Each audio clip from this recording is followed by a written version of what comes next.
Our next guest is considered incredibly intelligent and also not human. Corby is a formerly wild raven who's been in the care of nonprofit organization Wild North for the past year. The bird is now celebrating 12 months as an educational ambassador. Corby and Wild North Executive Director Dale Guino joins us now. Good morning, Dale. Good morning. We've also got Elsa Rasmussen, our bird wrangler, with us. Thanks, Elsa, for being here as well. So, Dale, how did Corby come to be in your care?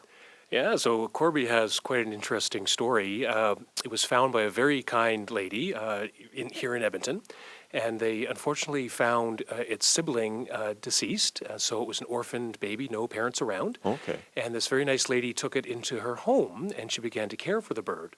Of course, she didn't realize at that point that they had a wild bird rehabilitation center right here in Edmonton, and she cared for it in her home for some time. And the problem with these little guys is because they're so smart, this bird has become imprinted on people. So Corby quite literally thinks they're a person.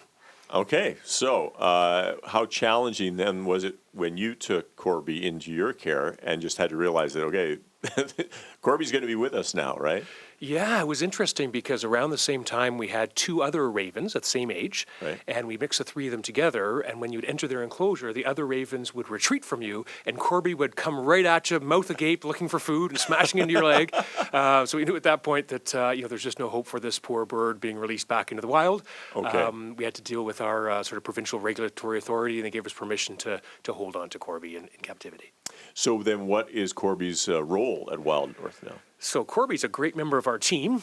So Corby is our education ambassador. So Corby travels with us to schools and seniors' residences and other venues in an effort to be a messenger for its species, to help shed a good light on a much maligned species. So, a lot of people aren't a big fan of the corvids, things like crows and magpies and ravens, and right, and also helps people understand what does and what does not make an appropriate pet.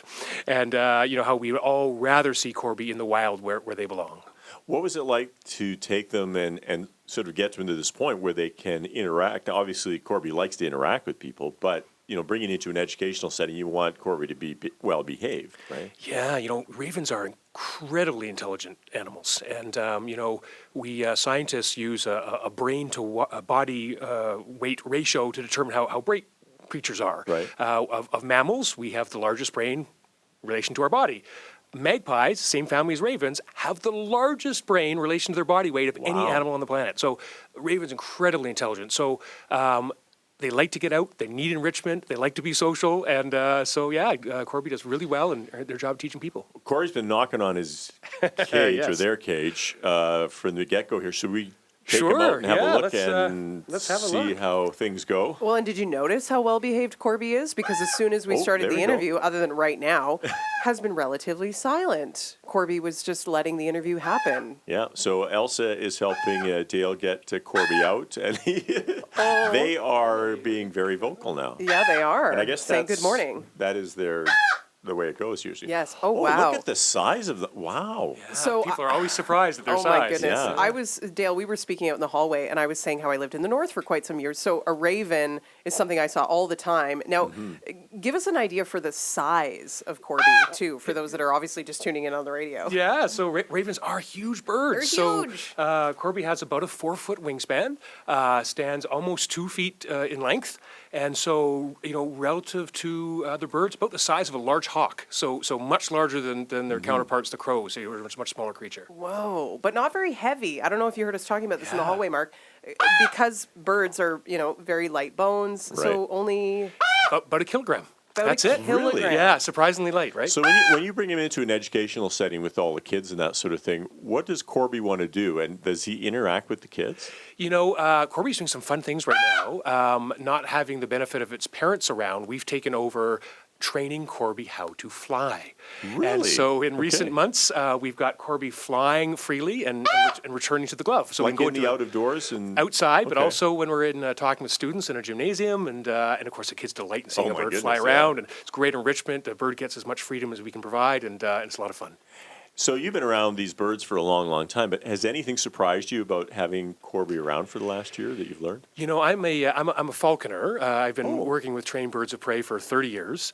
And though we use a lot of the same kind of training techniques, when you're working with a raven, it's a completely different scenario. These guys are brilliant. Really? And they're enigmatic creatures, and they take so much attention, so much of your time, so much enrichment, and Right. can live 45 years. Oh, my goodness. So, I mean, that intelligence, once again, that comes with challenges, right? Because they Absolutely. need stimulation, I would think. Is that right? For sure, yeah. And so, you know, when we decided to keep Corby, we had to have a big meeting with all of our staff. These birds live 45 years. We can't have them attached to a single person. They have to be attached to the organization. Okay. So we all take turns every day, a different person, working with Corby, giving them the enrichment they need, keeping their brain and those gears working, and ensuring they don't become attached to any one person. So obviously, this is a unique circumstance that you've taken Corby in, but what if someone finds a raven or another corvid injured and they want to do the right thing? What should they do? Yeah, so Wild North is Alberta's, northern Alberta's wildlife rescue and rehabilitation center. So if you find an injured or orphaned animal, wild animal of any type, you should log on to wildnorth.ca. You can find out some information. It should make its way to our animal hospital in Edmonton, where we can provide it with the appropriate care. So these guys in no way make appropriate pets. You know, they are wild creatures, and we like to keep them in the wild where they belong. Yeah. What is Elsa feeding? Elsa's feeding, this is Corby's favorite. She's feeding them pine nuts right now. Oh. And they're actually exceptionally dexterous. And I don't know if you noticed that, but when Elsa throws those pine nuts up into the air, Corby actually snags them out of the air. You can hear them flapping around there a bit. You can Yeah. hear that. Yeah. You probably felt that breeze too. Right? he Big wa- birds. They Yeah. wanted to get going there, I think. Got a little for bit sure. scared, not gonna lie. Just a tiny bit scared. Yeah, well, just a beautiful bird, too. You know, when you get an up close, you don't usually get this up close to these kind of birds. And you know, when we see them at a distance, we kind of, they look like they're all, all black. They have beautiful iridescent feathers. They almost like an oil slick. The greens and purples and all kinds of great colors in there. I noticed Absolutely that. stunning. Yeah. Yeah. Yeah, nice outfit, Corby. Yeah. Well, Dale, thanks so much for having him. Thanks for bringing Corby. Just a really interesting aspect of that bird, and the opportunity to share that with kids all around Edmonton is pretty cool too. Listen, it was absolutely my pleasure. Thanks for having us all, including Corby, in today. Yeah, all right, thanks to Dale and Elsa. Dale Guino is the executive director of Wild North. Elsa Rasmussen, our bird wrangler today. Go to wildnorth.ca for more information on how to help a wild animal in need and how to contact them directly.